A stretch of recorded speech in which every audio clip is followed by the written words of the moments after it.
नमस्कार, dB live Chhattisgarh में आप सभी का स्वागत है। छत्तीसगढ़ की तमाम बड़ी खबरों के साथ मैं हूं रेशमा। आइए देखते हैं आज की सुर्खियां। प्रधानमंत्री नरेंद्र मोदी के बयान पर छत्तीसगढ़ के सीएम का पलटवार। कहा, अगर आप भाजपा के खिलाफ बोलेंगे तो धर्म विरोधी हो जाएंगे।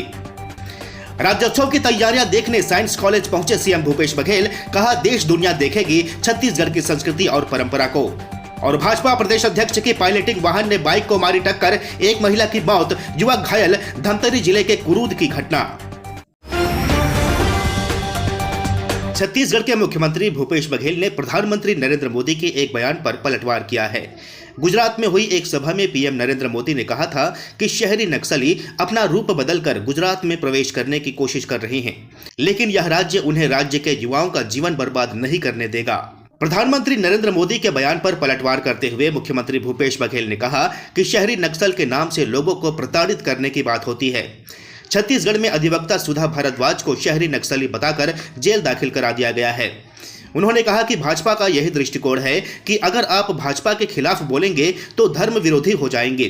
अगर प्रधानमंत्री नरेंद्र मोदी और केंद्रीय मंत्री अमित शाह के विरुद्ध बात करेंगे तो राष्ट्रद्रोही हो जाते हैं। प्रधानमंत्री नरेंद्र मोदी ने कानून व्यवस्था पर राज्यों की बैठक में कहा था कि जांच के लिए सेंट्रल एजेंसी दूसरे राज्यों में जाती है, उन्हें सहयोग करना चाहिए। इसके जवाब में मुख्यमंत्री भूपेश बघेल ने कहा कि केंद्र सरकार सेंट्रल एजेंसी का दुरुपयोग कर रही है। उनके साथ पैरामिलिट्री फोर्स का भी दुरुपयोग किया जा रहा है।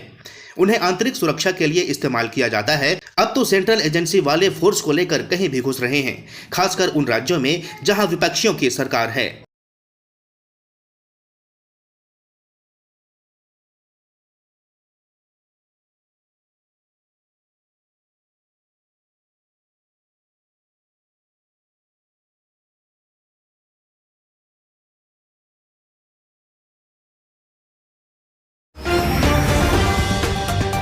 मुख्यमंत्री भूपेश बघेल ने साइंस कॉलेज मैदान पहुंचकर राज्योत्सव और राष्ट्रीय आदिवासी नृत्य महोत्सव की तैयारियां देखी।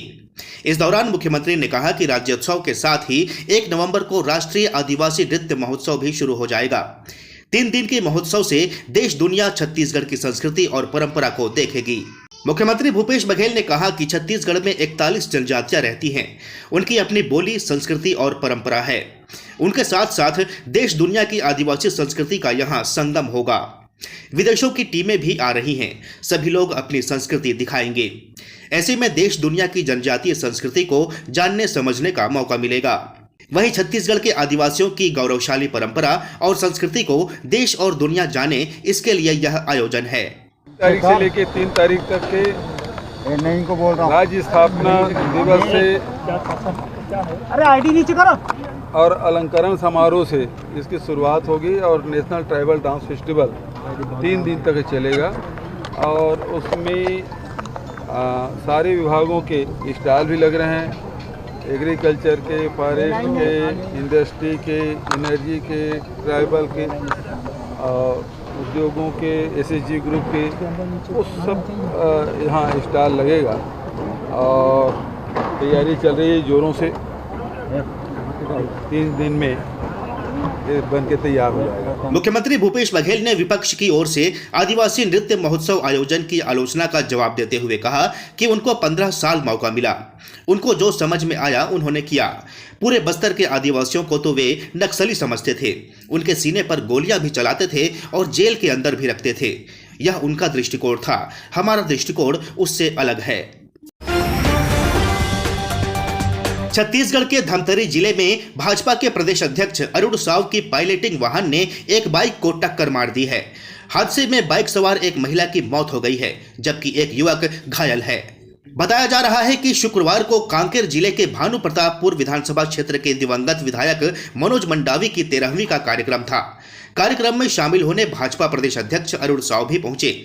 यहां से वे देर शाम रायपुर लौट रहे थे। अरुण साव का काफिला धमतरी जिले के कुरुद पहुंचा तो पुलिस के पायलटिंग वाहन ने बाइक को टक्कर मार दी। हादसे में बाइक सवार एक महिला सविता साहू की मौके पर ही मौत हो गई, जबकि बाइक चला रहा उनका बेटा कौशल साहू घायल हो गया है। ये दोनों कुरुद से धमतरी के गोकुलपुर अपने घर जा रहे थे। राष्ट्रीय स्वयंसेवक संघ प्रमुख मोहन भागवत छत्तीसगढ़ आ रहे हैं। संघ के मुताबिक मोहन भागवत 14 नवंबर को जशपुर और 15 नवंबर को अंबिकापुर में होने वाले कार्यक्रमों में शामिल होंगे। बताया जा रहा है कि 14 नवंबर को मोहन भागवत जशपुर में भाजपा नेता दिलीप सिंह जूदेव की प्रतिमा का अनावरण करेंगे। इसके बाद 15 नवंबर को अंबिकापुर में संघ के बड़े कार्यक्रम में शामिल होंगे। यहां संघ के यूनिफॉर्म में बड़ी तादाद में स्वयंसेवक प्रदेश भर से जुटेंगे। दूसरे राज्यों से भी संघ के सदस्य पहुंच सकते हैं। 2 महीने पहले करीब सप्ताह भर रायपुर में ही रहकर भागवत ने संघ से जुड़े संगठनों की अहम बैठक की थी। सदाबहार लोध वृक्ष जहां एक और किन्हीं विसंगतियों के कारण जंगलों से लुप्त होने की कगार पर है, कोरिया वन मंडल लोध वृक्ष को वृहद रूप देने, इसे संरक्षित करने की ओर कार्य कर रहा है। बता दें कि औषधीय वृक्ष दहिमन, चंदन, हर्रा, बहेरा, आंवला इत्यादि के बाद कोरिया वन मंडल अब लोध के पौधों की नर्सरी तैयार करने में जुट गया है। आयुर्वेद के अनुसार लोध एक बहुत ही खास औषधीय वृक्ष है। आयुर्वेद में इसके औषधीय गुणों की लंबी फहरिस्त है। लोध का वानस्पतिक नाम सिम्प्लोकास रेसिमोसा है। यह मुख्य रूप से ब्लीडिंग डिसऑर्डर, नेत्र विकार सहित कई असाध्य और गंभीर बीमारियों में उपयोग किया जाता है। लोध जो प्रजाति है ये दक्षिण सरगुजा संभाग के सभी जिलों में पाया जाता है। वनौषधि पौधा है। इसके छाल का उपयोग जनरली किया जाता है और कोरिया वन मंडल ने इसका प्रयास किया है कि ये जैसे जैसे विलुप्त होते जा रही है, जितने भी विलुप्त प्राय प्रजातियां हैं उनको संरक्षित करने का प्रयास कोरिया वन मंडल के द्वारा किया जा रहा है। उसी श्रेणी में लोध का पौधा भी है। अभी तक की इसकी नर्सरी किसी ने भी शुरू नहीं किया है, पर कोरिया वन मंडल ने इस बारे में सोचा और इसकी पहल की है। इसमें सबसे प्रमुख जो सोच है इसमें अखिलेश मिश्रा जी का है, जो इस बारे में सोच करके इसके लिए पहल किए हैं और इसका रोपनी तैयार करने के बारे में विचार करके इसकी रोपनी का कार्य प्रारंभ किए हैं। इस बुलेटिन में फिलहाल इतना ही। बने रहिए DB लाइव के साथ। नमस्कार।